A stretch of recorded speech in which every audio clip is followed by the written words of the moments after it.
मुफ्ती मौलाना सैयद अब्दुल कुद्दूस साहब जहाँ को मुफ्ती आजम ओडिशा दीक्षा देते धर्मगुरु भारतर सर्वश्रेष्ठ मौलाना मुफ्ती अल्लामा मुजाहिद मिल्लत मौलाना हबीबुर रहमान साहब जहाँ धर्मपीठ धामनगर शरीफ अच्छे। मुफ्ती आजम ओडिशा 31तम वार्षिक उत्सव आसंता 27 और 28 अगस्त रे महासमारोह रे आम खानकार मुतवल्ली और सजादन सिंह मुफ्ती सैयद आली रसूल हबीबी जहाँ को भारत को हे शेर अहले सुन्नत तांकरी सभापतित्व अनुष्ठित होगा जाऊँगी। 80 वर्ष बयस मुफ्ती आजम ओडिशा 1995 मसीहा 3 अगस्त रे देहांत होता। प्रति वर्ष भरी ए वर्ष मध्य भारतर विभिन्न अनुकोणरू बड़ बड़ धर्मगुरु इस्लामिक स्पीकर प्रसिद्ध उर्दू कवि माने योगदान देवाई आसपाई भद्रक सहर में बड़ बड़ होटेल रे रही व्यवस्था कराई तांकर खाଇବା पीवा समस्त सुविधा आम खानका कमिटीर उर्स कमिटी अच्छी आमर जो थे हाफिज मुराद अली अच्छा सरफे रसूल अच्छा जहीर खान अच्छा आमर मो पुत्र देवी सब अच्छा एम समस्ते आयोजन करेंगे। आमर खानकार जो ओलियद अच्छा हजरत मुफ्ती आली रसूल साहब द्वितीय पुत्र सैयद अरफे रसूल अजहरी से समस्त धर्मगुरु मानकर विभिन्न रकम जी सुविधा हो पाए सब व्यवस्था करने प्राणपणे चेष्टा कर चलती। यह व्यतीत ओडिशार विभिन्न प्रांतरू ओडिशा बाहर मुफ्ती आजम ओडिशा श्रद्धालु मैंने ये उत्सव में जोग देवाई आसुँच। 27 तारीख रु 29 तारीख सकाळ पर्यंत मॉर्निंग टिफिन लंच डिनर सब प्रकार व्यवस्था कराई। एतद्व्यतीत 28 तारीख संध्या बड़े लंगर आम हम जो मैंने आसवे समस्ते बाबांकर जो व्यवस्था होता बोधे से ग्रहण करेंगे और आस्थान पाखे आसिक चादर चढ़ेबे और चादर जुलूस आमर से 28 तारीख 3टा बेले बाहर भद्रक सहर में आम प्रशासन परमिशन अनुजाई से व्यवस्था कराई। आम प्रशासन भद्रकर जिला कलेक्टर एसपी एमाने समस्ते सबुबड़े सहयोग कर एथर से सहयोग करेंगे।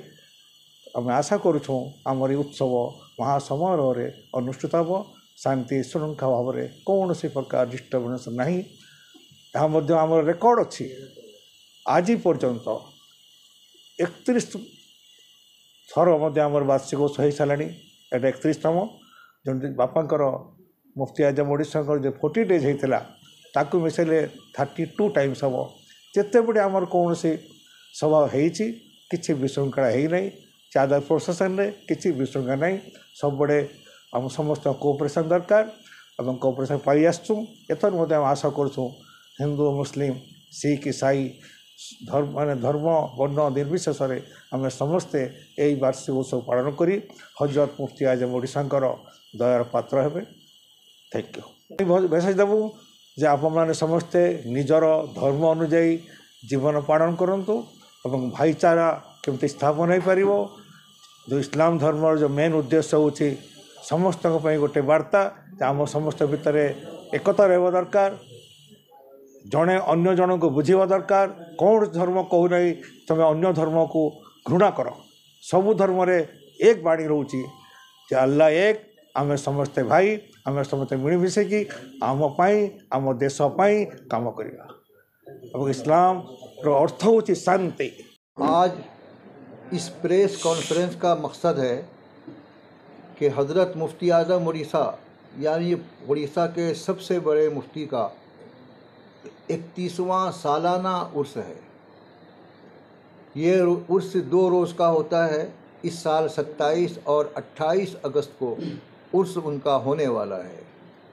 लेकिन इस पर खुशी की बात यह है कि हमारे पैगंबर सल्लल्लाहु ताला अलैहि वसल्लम का 1500 साल उनकी पैदाइश को पूरा हो रहा है। उसके लिए पहले दिन पहली रात को 27 अगस्त को एक सेमिनार रखा गया है, जिसमें हमारे पैगंबर की ज़िंदगी के ताल्लुक़ से 15 सब्जेक्ट 15 उन्वानात दिए गए हैं। हमारे हिंदुस्तान के बड़े बड़े उलमा जो लेखक हैं, कलमकार हैं, वो अपना अपना मकाला, अपना मज़मून लिख के लेके आएंगे और यहाँ पर पढ़ के सुनाएंगे। उनकी ज़िंदगी क्या है, उनकी तालीम क्या है, उनकी हिदायतें क्या हैं, उनका चलना फिरना उठना बैठना क्या है, उन्होंने इंसानियत को क्या तालीम दी है, इन तमाम चीज़ों पर लिख के लेके आएंगे और यहाँ पढ़ के सुनाएंगे। उसके बाद फिर उसको हम किताबी शक्ल में इंशाअल्लाह शाये करेंगे।